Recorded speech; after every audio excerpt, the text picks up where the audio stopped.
Bonjour, bienvenue dans Midi 3. Après 233 ans d'exploitation, 2,4 milliards de tonnes de charbon extrait, c'est bien évidemment une page, que dis-je une page, tout un livre d'histoire de la région qui se tourne avec la fermeture du dernier puits de mine.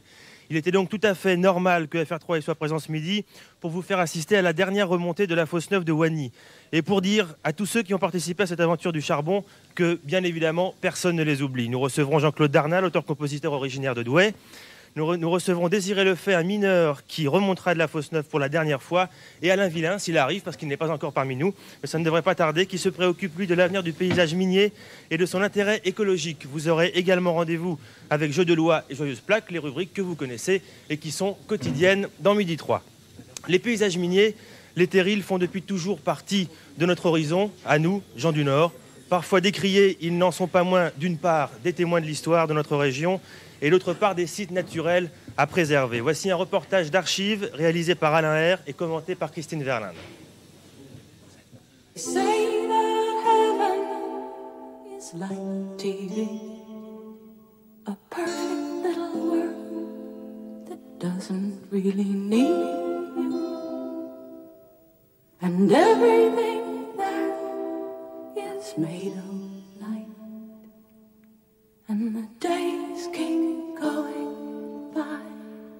Cher Terry, combien de fois n'ont-ils pas été cités comme la caractéristique première du Nord-Pas-de-Calais ? Il est vrai qu'entre la découverte du charbon à Onzain en 1720 et l'arrêt prévisible de l'exploitation en 1992, ils auront eu le temps de croître et de marquer notre paysage. Dans l'histoire du bassin minier de notre région, près de 340 terris et cavaliers ont été édifiés. Il en subsiste actuellement moins de 200.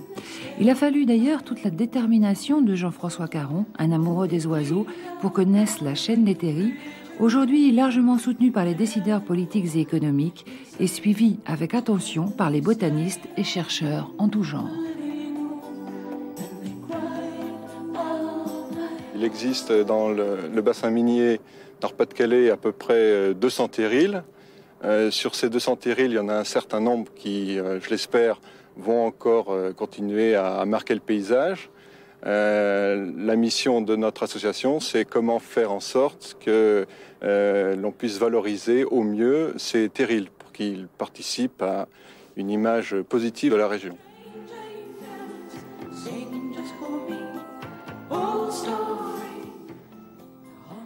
On peut essayer de sélectionner les terrils d'après leur propre vocation. Tel terril pourra être par exemple utilisé pour faire une piste de ski synthétique, tel autre pourra servir pour du parapente. Et enfin, il y en a certains qui seront conservés parce qu'ils servent de refuge pour des espèces naturelles qui sont très rares pour notre région.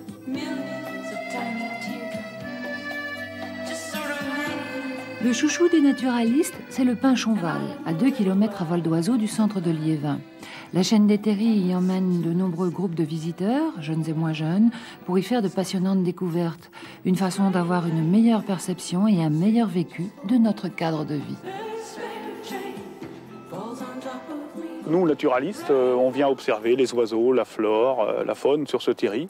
Il est très très intéressant parce qu'il représente plusieurs âges d'évolution.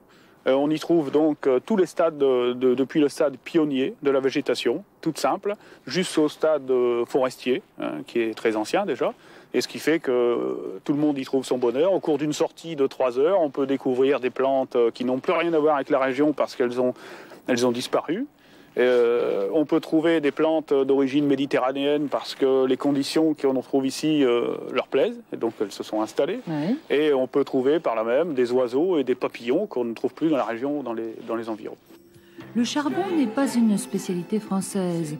D'autres pays européens se posent donc aujourd'hui, comme nous, la question de fond quant à la protection de ce patrimoine industriel. Pour ce qui est de la Belgique, on sait que les problèmes sont assez similaires, qu'ils sont à peu près au même point que nous. C'est-à-dire ils sont également en pleine réflexion. Ils ont des problèmes en ce qui concerne les contradictions entre les impératifs économiques d'exploitation et les impératifs de protection de tous ordres. Mais là, ce qui nous intéresse aussi beaucoup, c'est d'étudier les expériences de pays comme l'Allemagne, comme la Hollande, comme le Pays de Galles, où ils sont beaucoup plus en avance que nous sur ce problème-là. Où là, ils ont des opérations de grande ampleur qui ont réussi à montrer qu'on pouvait faire des choses très très intéressantes avec les terrils.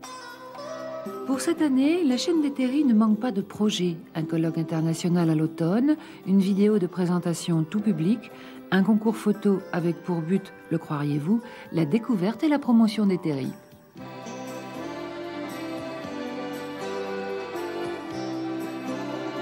Voilà donc la chaîne des terrils. Alors lorsqu'on arrive de Paris, du sud de la France ou même de la Somme, si vous nous regardez depuis la Somme, évidemment, les terrils, c'est ce qu'on voit en bordure de l'autoroute. Nous sommes avec Alain Villain du bureau Interface. La reconversion du terril. Le terril, c'est d'abord, et ça peut devenir un espace naturel intéressant. C'est dans le nord de la France certainement les espaces naturels les plus intéressants. Ça vient de déchets industriels et pourtant du fait qu'on ne met pas d'engrais, du fait qu'on ne met pas de pesticides, d'herbicides, ce sont devenus des véritables sanctuaires naturels. Et on va s'arrêter. Je vous prie de m'excuser, mais on est en train de vivre là la dernière remontée en direct dans des conditions particulières, mais il fallait absolument que nous soyons là. Voilà donc les derniers mineurs qui remontent de 780 mètres de fond pour la dernière fois. En direct dans Midi 3, je vous laisse peut-être dans le silence regarder ces mineurs qui remontent pour la dernière fois. Bravo.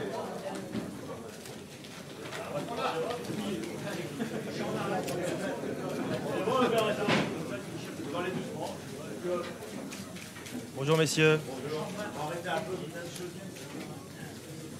Alors monsieur, est-ce que vous pouvez nous dire ce que vous vous êtes dit lors de ces dernières remontées? Est-ce que vous avez parlé de choses un petit peu différentes de ce dont vous parlez d'habitude?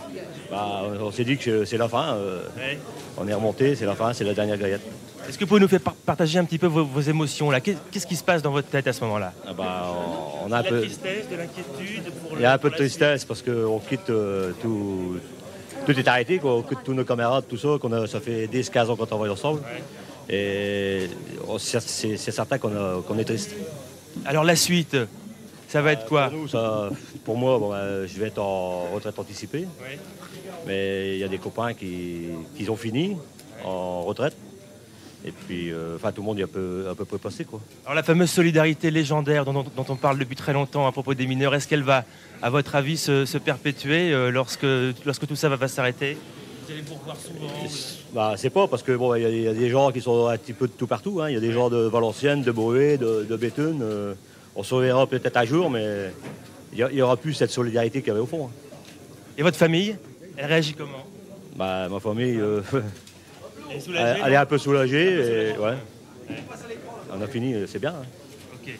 Je vous laisse avancer. Messieurs. La dernière gaillette, c'est quel charbon? Quel type de charbon? Charbon maigre. Et ils ont chacun une gaillette dans la main.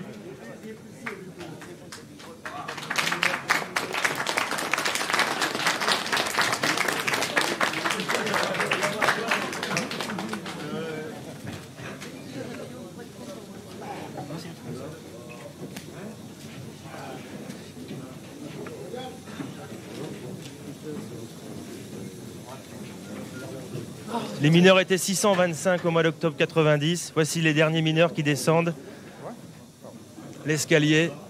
Et puis la dernière remontée, bien sûr.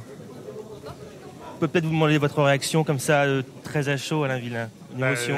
C'est l'émotion, oui. Mon père était aussi mineur, mais il avait arrêté plus tôt. Il était après mineur au jour. Il préparait les étançons pour la fosse. J'ai vu disparaître beaucoup d'espaces, qui étaient des espaces de liberté aussi. Je veux dire, les terrils, les carreaux de fosse. On y allait en prenant garde que le garde ne nous voit pas.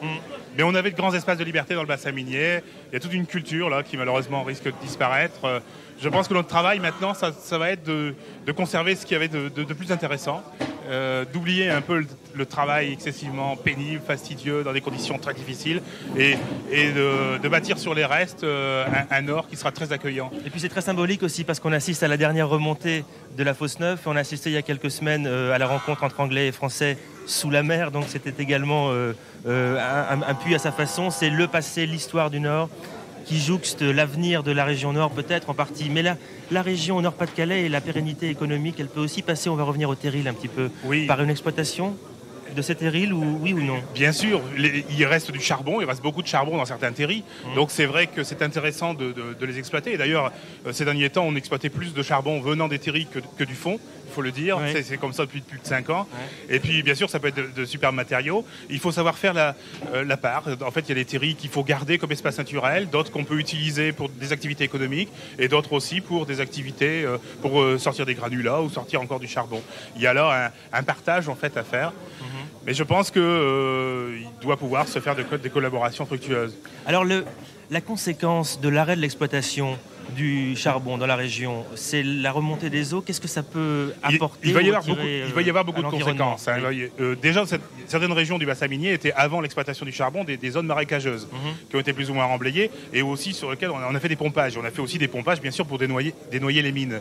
À l'heure actuelle, ces pompages coûtent plusieurs milliards de centimes en électricité par an. On ne va pas pouvoir tous les conserver.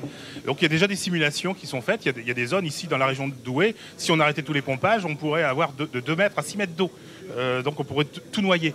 Donc il va falloir faire des choix aussi. Il y a des zones qu'on va noyer, qu'on va laisser. Et donc le Nord-Pas-de-Calais va s'orner d'un chapelet, à mon avis, d'étangs ou de lacs. Il y a 20 ans, c'était en Ardèche qu'il fallait aller faire des opérations immobilières, je veux dire, pour faire un retour à la nature. Maintenant, je pense que c'est dans le bassin minier. Il va y avoir des espaces boisés très importants. Ouais. Il va y avoir des étangs. Il va y avoir certainement une reconversion aussi des cités minières. Les maisons sont très belles. C'est les alignements, c'est la non-hiérarchisation de l'espace qui ne va pas. Mais si on travaille tout ça, on peut faire un habitat très agréable, dans un environnement très agréable. Merci beaucoup et je suis très content qu'on ait assisté à la dernière remontée.